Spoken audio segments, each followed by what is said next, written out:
Hi, we're just asking people about what issues they're thinking about as far as the election, not people, just the issues. I'm Reba with Channel 6. What's important to you this election season? We're coming out to talk to people about what issues are important to them this election. Not about who you're voting for, but just some of the key issues that are most important to you. Well, what are the most important things that are going through their minds at this election? What's important to you? So what issues concern you most headed into this election?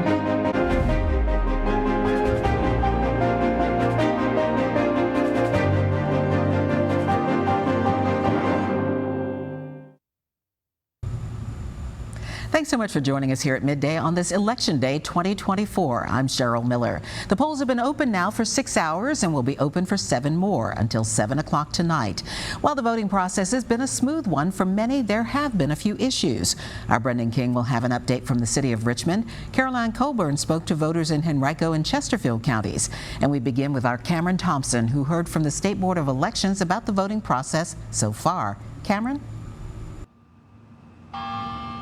Good morning or good afternoon, Cheryl. Yeah, when this briefing was held at 10 o'clock, we were 4 hours into the election day, and the commissioner of elections says at that point the only issue they were aware of around the entire state was actually here in Richmond itself. Susan Beals says at one of the Gilpin Court precincts, 11 voters were given ballots that only had the federal races on them, no Richmond races. She says the issue is considered resolved as those ballots are no longer being handed out, but that adds those 11 people did not get a new ballot to vote again. Brendan King talked to one of those voters, and we'll have that in just a moment. Now, some other items of note from the briefing. Beal says a record number of Virginians, over 6.3 million, are registered to vote. 2.3 million voted early, either in person or by mail.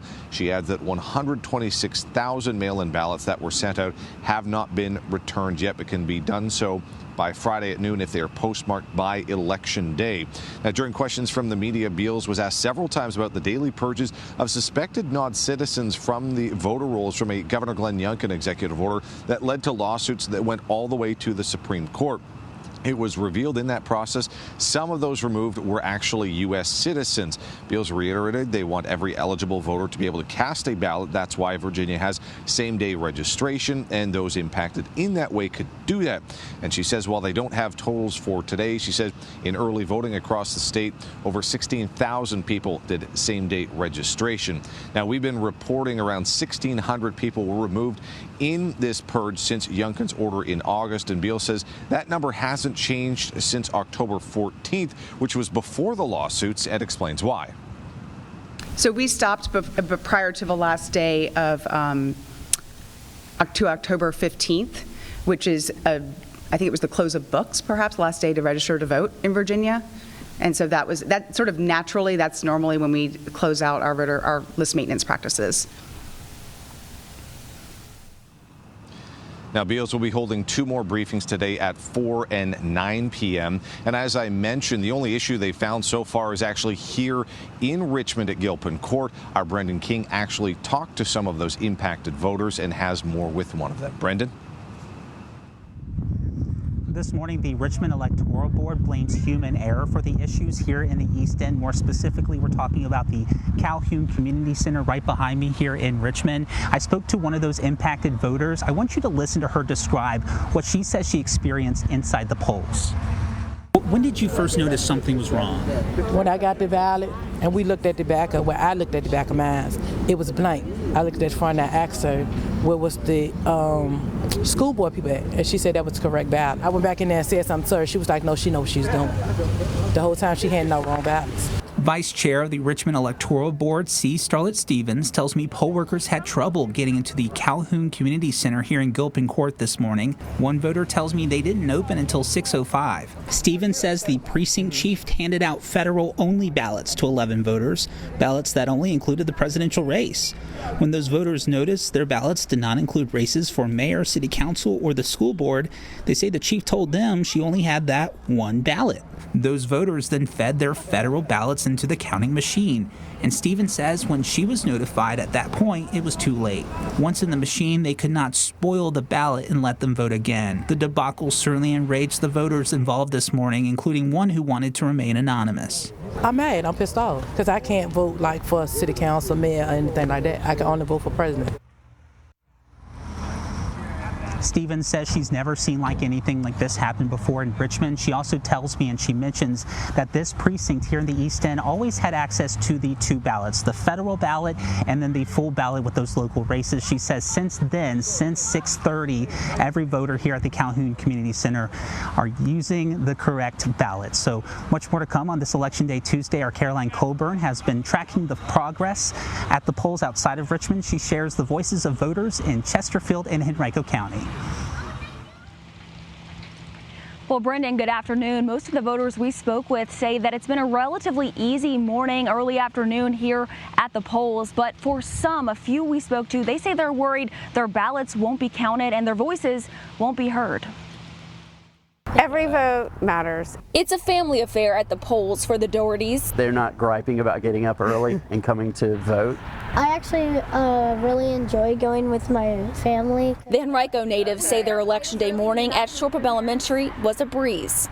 It was very quick, I must say. Educating their children about the importance of democracy and the history of voting is crucial for these parents. Regardless of sort of political parties and beliefs, to have a female candidate on the ballot and to have a daughter and a son to be able to see this period of time. I'm going to have daughters one day, and I want to make sure they're protected and do what I can for that. Troy Ferguson also got up early on Election Day with his family's future top of mind and was surprised to see only a short line. Very quick, very easy, very simple. I was in and out in less than 2 minutes, honestly. That could be in part because 44% of Henrico voters cast their ballots early. Chesterfield County saw similar early voter turnout. 123,000 people voted before Election Day. I've never voted early. I don't believe in voting early. But Midlothian resident Brittany Edwards wasn't one of them. I showed up before the polls even opened. We were one of the first people in line. And I walk in and they tell me, hey, you've already voted. Election Day morning, Edwards says she had to cast a provisional ballot at Alberta Smith Elementary because she says someone with the same name in Chesterfield County had already voted in her place. What happened? What went wrong? What's going on in our system? Because I believe in the right to vote, and if my vote's not counting, my one voice goes away. CBS 6 confirmed with the precinct's chief elections officer that there are 2 Brittany Edwards in the voter roll and that an error likely occurred. And I really hope and pray that I get information saying my vote counted. Because regardless of party preference or where they live, these voters all want to be sure they have a say in the outcome of this election. And you can do your part and encourage everybody to express their voices. I want my voice to be heard. I want my vote to be counted.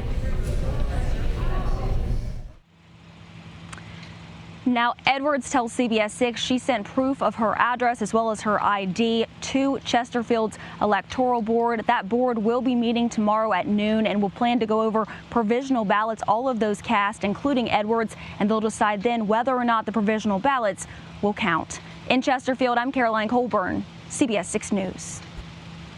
And thank you to Caroline, to Brendan, and to Cameron.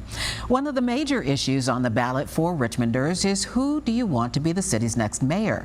CBS 6 This Morning anchor Rob Cardwell caught up with outgoing Mayor LeVar Stony today as he was casting his ballot at the East District Center in Church Hill. Mayor Stony has served 2 terms as the city's leader since 2016.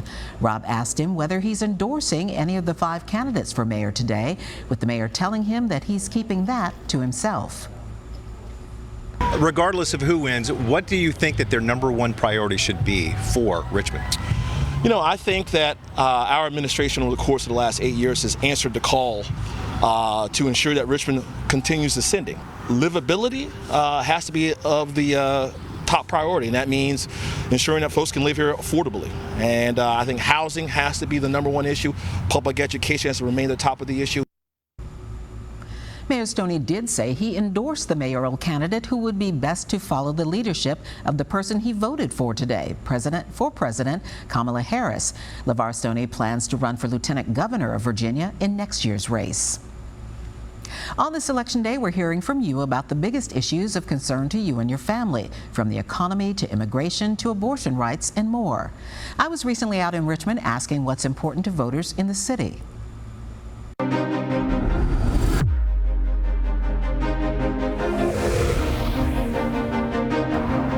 What are the top issues that are of personal importance to you this election season? Well, I think the same issues everyone agrees on: economy, inflation, but I think democracy is extremely important, and I'm grateful I could vote for it. Oh yeah, the economy, huge thing. I mean, it's the biggest thing. It was Bill Clinton, the economy is stupid. Very much in favor of women's right to choose, abortion rights. Need to be part of the international community and support the international community outside the borders of the United States. I think it's very important for us to take care of our own people, but we are the leader of the free world, and we need to acknowledge that and support that.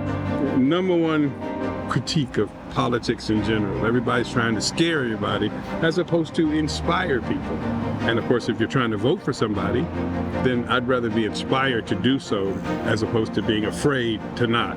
What do you think the next president should do first for the country? Try to bring us back together. I feel like we're so divided. At least the media tells us we're divided. I actually think we all get along better than the media wants to portray, but I think the most important thing is for all of us to be nicer to each other. Some voices of the community from Richmond.